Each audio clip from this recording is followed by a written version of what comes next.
plupart du temps, quand on se préoccupe de soi, c'est plutôt sous forme de tourment.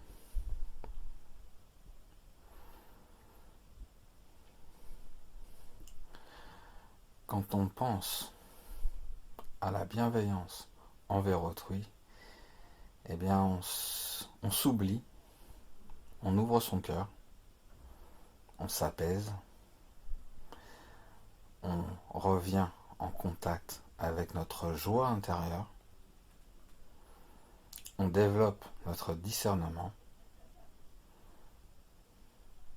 l'amour, la compassion.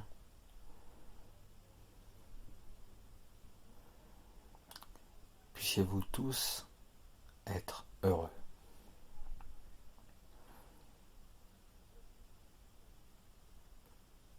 Puissent tous les êtres connaître le bonheur.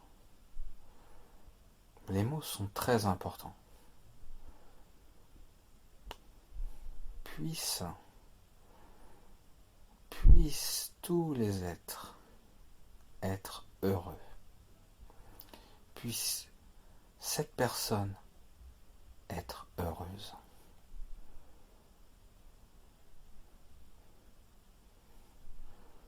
Puissent tous les individus connaître le bonheur.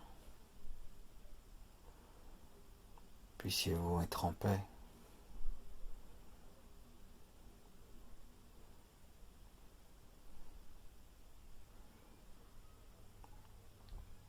Prendre le temps de souhaiter du bonheur à son entourage, aux gens qu'on connaît, à sa famille, à ses amis, aux collègues de travail,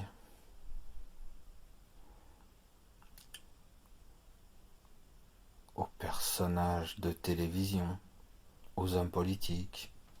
Le champ est immense.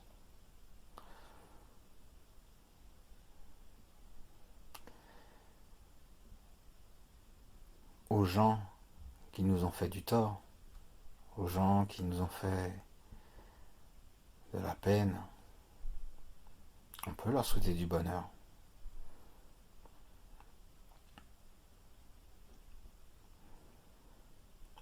Puissent toutes ces personnes être heureuses. Dans le fond, on peut même constater que même les personnes à qui nous ressentons du ressentiment, eh bien ces personnes peuvent nous apporter le bonheur, puisque c'est dans notre manière de voir ces personnes-là qui va déterminer si nous allons récolter soit du bien-être, soit du mal-être. Si nous sommes en colère contre quelqu'un, il y a de fortes chances que nous éprouvions du mal-être.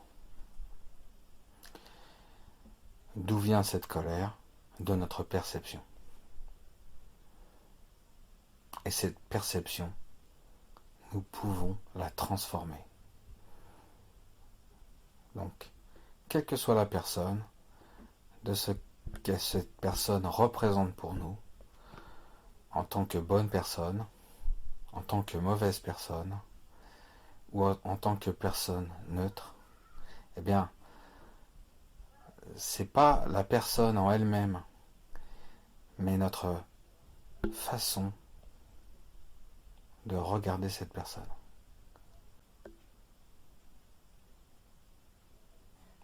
Si nous en sommes là, c'est que nous avons laissé des choses s'installer. Et nous pouvons transformer notre manière de voir le monde.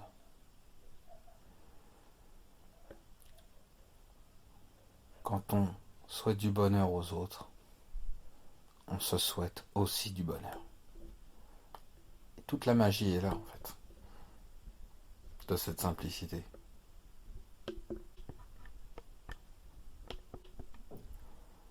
Le deuxième degré de la bienveillance, c'est ce que l'on appelle la compassion. La compassion, c'est la bienveillance appliquée sur la souffrance. Puissent tous les êtres être libérés de la souffrance. Puissiez-vous tous être libérés de la souffrance, des tourments, des difficultés.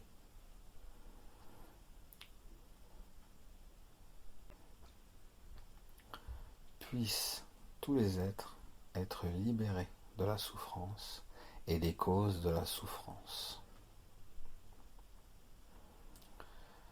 Puissent tous les êtres être libérés de la souffrance et de ce qui occasionne la souffrance.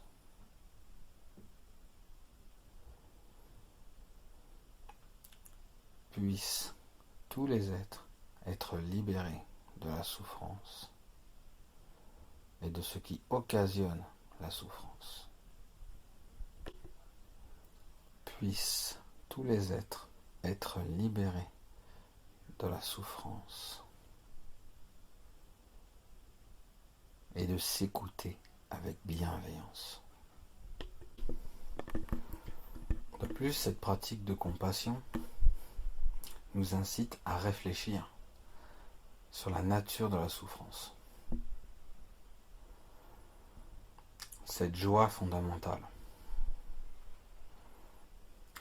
Cette joie que nous ne percevons pas quand nous traversons les moments difficiles.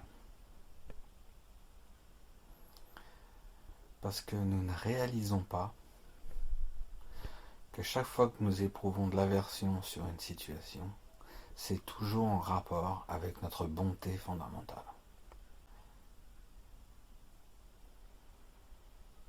Mais se réjouir parce que l'on n'aime pas une situation, là c'est totalement différent.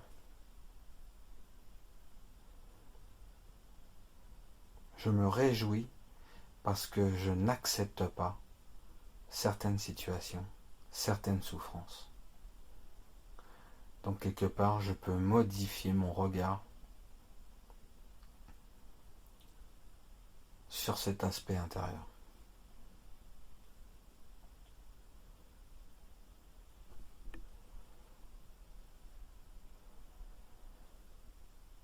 Donc si je vois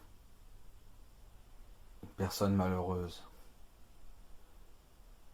et que quelque part ça réveille en moi un sentiment de mal-être, eh bien si je me rappelle que si ce sentiment de mal-être me vient de cette bonté intérieure,